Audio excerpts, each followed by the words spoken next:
Hello folks, right now I'm going to change out the auger belt and the drive belt on a Craftsman 5 horsepower snowblower. This particular model is about somewhere between 12 and 15 years old.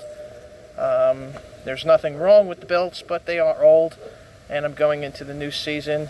And initially I was going to sell my blower, but I decided I was going to keep it because there's nothing wrong with it.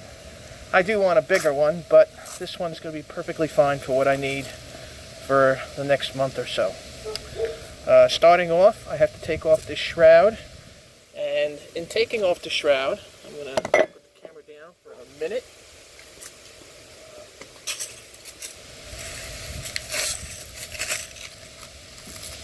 In taking off the shroud, I have to take off, I'm going to point to it, let's see, I'm going to take off this bolt here, and then there's another one on the other side. I'm going to do that, and hopefully we can do this without there being a stop in the camera. I don't know how long I can actually tape this, but I'm going to go for it. Now, in many instances on YouTube, even on the website for Craftsman repair, they suggest that you should drain the engine from fuel. Well, I don't think you really have to do that, but that's just my opinion. If you drain it from fuel, you can do that, and they mainly told you to do that because they don't want the fuel to leak out of the fuel tank when you go to do the next step. And the next step is pretty easy. Next step in doing this, I'm going to show you really quick. I exposed the top of the belt on both belts. This would be the drive belt, and this is the auger belt. Okay, going back to propping the phone. Okay, this is where they say you should drain the gasoline, but I'm not going to do that. There we go. If a little gasoline gets out, it does, but I don't think it's going to. The last time I did this, nothing leaked out. This is the shroud cover for the bottom. It's actually kind of cold out here today, and they're expecting snow for tomorrow, but it's only November. I'm really not worried about it. I'm sure whatever falls is going to melt.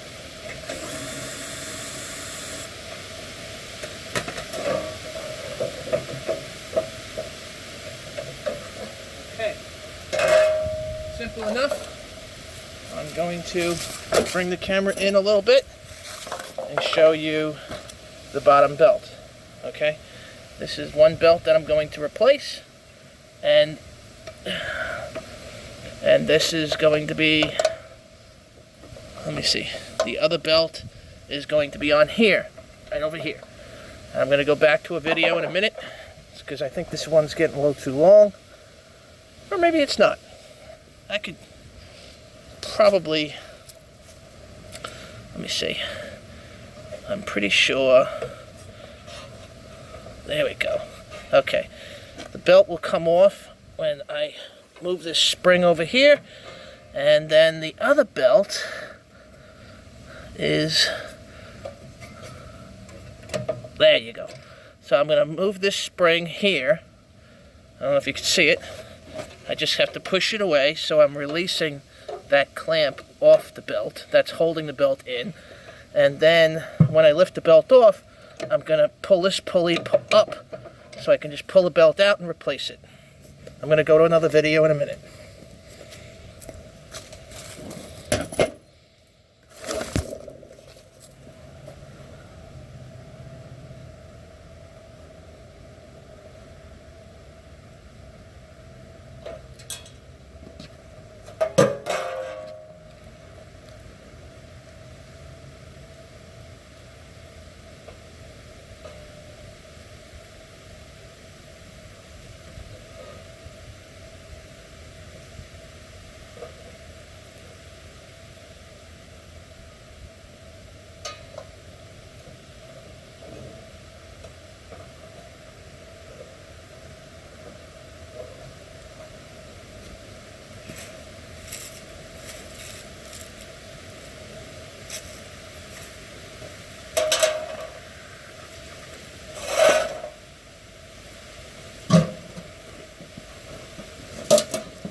Okay, so as the video is still playing, on the top, on the bottom, I just took it off the pulley, and now I'm just gonna literally slide it out. I don't know if the video is going to, let me see if I can do that. That actually works pretty good. All right.